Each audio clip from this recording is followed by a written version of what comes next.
Hey guys, what is up? Ryan from Beginners Tech here, and today we are going to take a look at the Samsung Galaxy Alpha. You may be wondering why I'm reviewing it after such a long time after its release. Well, some of you have noticed that I do rock it on occasion and asked why I didn't review it, so I had some spare time and thought, why not do it? So this is the Samsung Galaxy Alpha review, so sit back and I hope you enjoy it.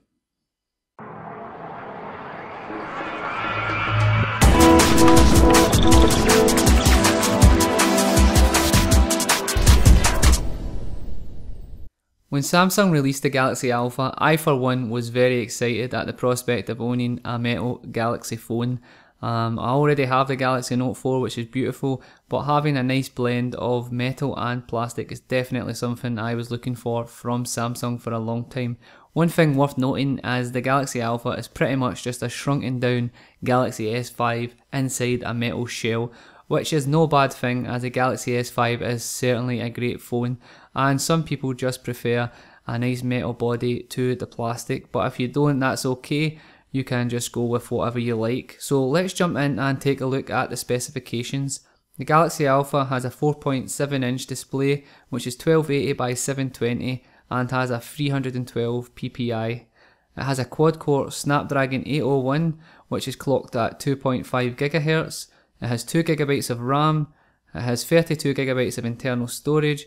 It has a 1860 mAh battery, but unfortunately there is no microSD expansion slot for some reason.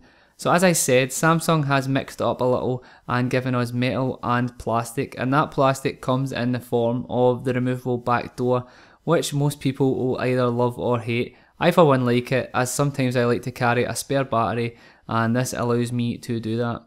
One thing you will notice about the Galaxy Alpha is these chamfered edges, much like we seen on the iPhone 5 and 5S, and I will tell you one thing, they scratch just as easy, and everything is chamfered on the Galaxy Alpha, including the buttons, as you can see, so you will have to be extra careful. So let's take a look around the device. On the left hand side we have the volume rocker, and on the right hand side we have the power, much like is found on the Galaxy S5. On the top of the device we have a 3.5mm headphone jack and a noise cancelling microphone, and on the bottom we have our micro USB port for charging, our main microphone and a speaker. I need to give the speaker a shout out as I was very impressed when listening to music on this. It's not going to replace your Bluetooth speaker, but it is good. Okay, so on the front panel you will find a 2.1 megapixel camera, all the normal sensors and an earpiece. On the bottom you will find the capacitive buttons as well as the home button, which of course doubles as a fingerprint sensor like found on the Galaxy S5. On the rear you have a 12 megapixel camera capable of shooting UHD video, an LED flash and a fingerprint sensor. In terms of performance, the Galaxy Alpha obviously has the same processor etc. as the Galaxy S5, so performance is pretty much the same, and the Galaxy Alpha will handle any of the top end games that you will find in the Play Store and multitask without a hitch. In terms of the screen, obviously it is a 720p Pentile AMOLED display, and with most AMOLED displays the colours tend to be a bit saturated, but there's no real difference when you compare it to the Galaxy S5, to be honest, especially in my eyes.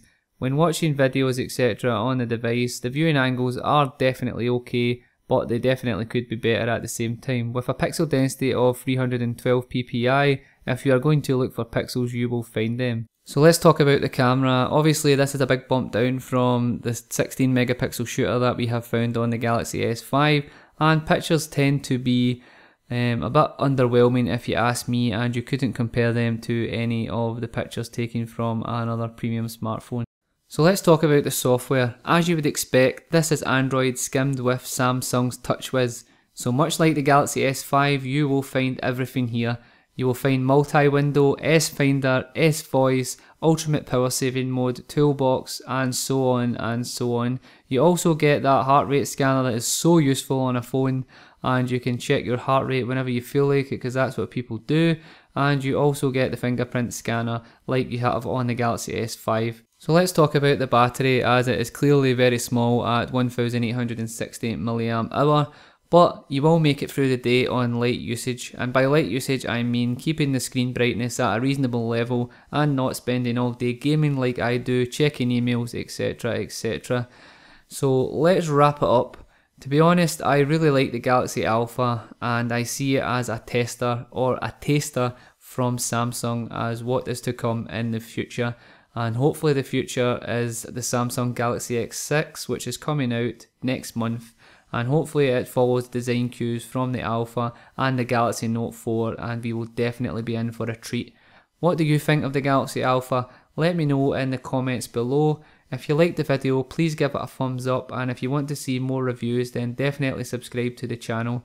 So thanks for watching guys, and stay tuned to Beginners Tech. Peace out.